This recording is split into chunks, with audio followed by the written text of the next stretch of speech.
Hey, what is up mortals? It is Davey Wavy here with a new video for you. Welcome to Season 3 part number 2 of What If Izuku Had a Decay Quirk. I just wanted to greet you guys by just saying sit back and relax. You're in for a treat. And so, we begin. After the events of the final exam, plenty of students were finally given a chance to calm down and relax from the constant testing and training they were doing for the 2 weeks before the final exams. Or so they thought, as their homeroom teacher Aizawa had a surprise for them in mind. The students were unexpectedly brought on a trip with Class 1B to a forest training camp. The entirety of Class 1A sat in a large bus meant to fit all of them. The bus ride was long, but the class of energetic and excited students found ways to distract themselves and enjoy their trip until the bus finally pulled over in a small parking lot on the side of a mountain. "Alright, everyone get off the bus." The tired teacher directed the large class to funnel out of the bus. Now with the entire class off the bus, they were finally able to see a group of 4 heroes, each wearing a different color of cat paws to go along with their hero suit. It was Izuku who had first recognized the famous group of heroes. "Oh wow, it's the wild pussycats!" The other students still had no clue who he was talking about, besides a few exceptions like Mina and Bakugo.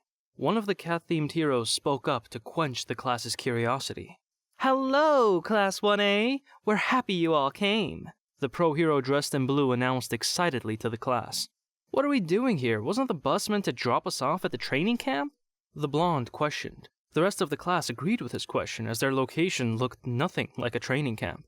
It looked more like a pit stop for tourists to look off the mountain edge for the view. "Quite simple," the cat-themed hero dressed in yellow excitedly answered. "It'll be your job getting to the camp from here. Hopefully you'll make it before nightfall while dealing with all the monsters." Ragdoll giggled before the class erupted in confusion. Before anyone in the class could question what she had said, Pixie Bob had placed both her paws onto the ground and the earth beneath them began to shake. The ground beneath the students erupted into the air before launching them off the side of the mountain as a landslide of students all fell to the forest beneath. A few of the students reacted in time to use their quirks to land safely, with Bakugo using explosions to stick his landing, and Todoroki using ice to land safely in some trees. Meanwhile, Izuku had to grab the side of the mountain and hope his specially made gloves would cause enough friction against the rocks to slow him down enough to land safely. At the bottom of the mountain, all of the students had little idea of what to do here. They knew their goal was to reach the training camp, but they were still shocked by the previous course of events. "What the hell? You didn't have to launch us off the mountain!" Kaminari yelled angrily up toward where the cat-themed heroes were, although it was unlikely they could hear him. "I think we should start going toward the camp. We were told which direction it was. I say we split into groups. Me with all of the girls, and— Ow!" Mineta was interrupted with a kick to the side by Bakugo. "Shut the hell up! There's a reason you don't ever get any relevance here." Bakugo yells angrily, confusing the rest of the class. After regrouping, the entire class began their journey through the woods. It hadn't taken long for them to discover Pixie Bob's little surprise left in the forest. Their first encounter with the earthen monsters was with one of them chasing the terrified Mineta, who was fleeing as fast as his little legs could take him. The rest of the students ignored his pleas for help and chose to fend off the dozens of other earthen monsters roaming the forest. Izuku had encountered one of the earth beasts, quickly catching sight of the blue-haired boy. The monster roared as his towering height cast a shadow over Midoriya. Wasting no time, Izuku started running around the earth monster. He didn't want to be in front of it where it could attack him with its arms or sharp teeth. The earth monster swung its long arm at Izuku like a whip.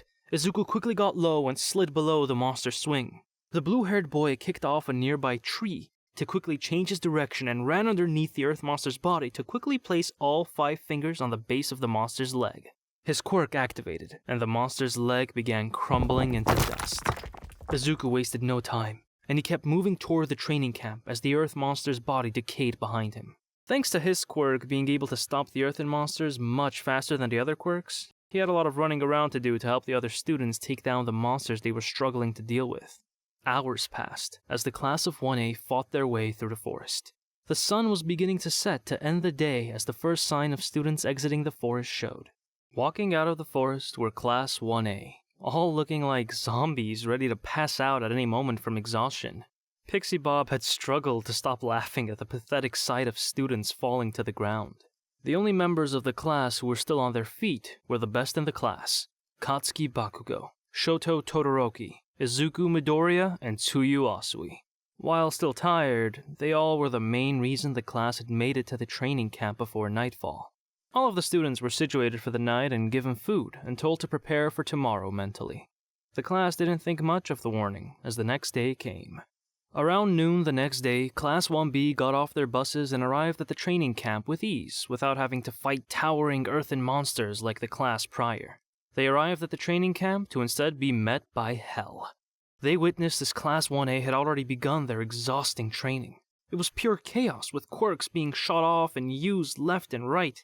Ida had been running for hours on end, Uraraka trapped in a bouncy ball being thrown around to trigger motion sickness. Near a mountain, Izuku was tasked with decaying specific shapes and objects into the wall to refine his control of how his quirk decays and improve his decay speed. So far, Izuku has decayed random shapes out of the mountainside. Which shapes he created were decided by commands yelled at him by the pro hero Mandalay. The cat-themed pro hero had been telling him to try and recreate shapes and letters on the side of the mountain. They continued with their training for several more hours, driving all of the students to the brink of their abilities. Once the sun had set, the class could cook dinner and rest. The entirety of Class 1A had begun chipping in to cook one large meal to feed all 20 students in their class. The next day, they were sent right back to training with their quirks. This cycle repeated throughout the week, with some students switching out their training methods with new ones. On the third day, the training camp offered a new training activity for all of the students in both classes 1A and 1B. They were all gathered for a team-based match against each other.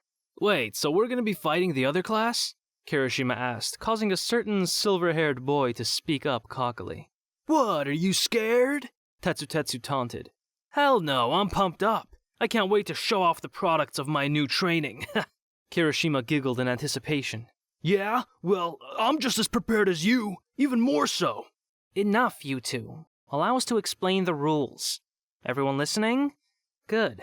The fight will go like this. There will be two teams, Team 1A and Team 1B, each with 10 smaller groups of 2. One group of 5 from one team will fight a group from the other team. Whichever team has more group wins will win and get a meal cooked for them tonight." While ordinarily it would be a small reward on any other occasion, at this training camp, a meal cooked for them would be heaven on earth.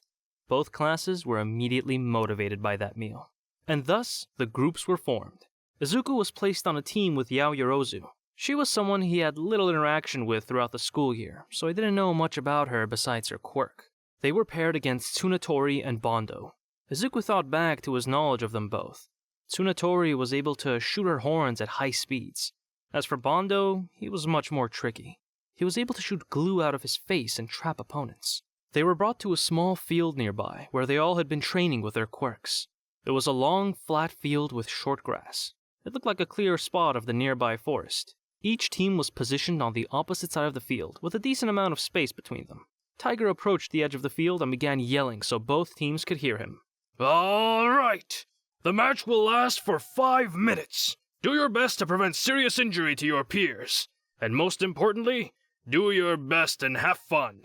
All right, everyone, ready? Okay, go! Both teams began running as the cat-themed hero announced the start. Izuku shouted to Yaoyorozu about his last-minute plan. "You handle Tsunatori with the metal shields you can make with your quirk. I will handle Bondo." Yaoyorozu nodded before she summoned a metal shield and blocked an incoming horn missile from Tsunatori. Izuku kept running toward his opponent. Bondo shot out glue toward Izuku, trying to trap him. Izuku leaped out of the way to avoid the glue and sprinted toward the walking sandcastle. Bondo shot out another stream of glue toward the blue-haired boy.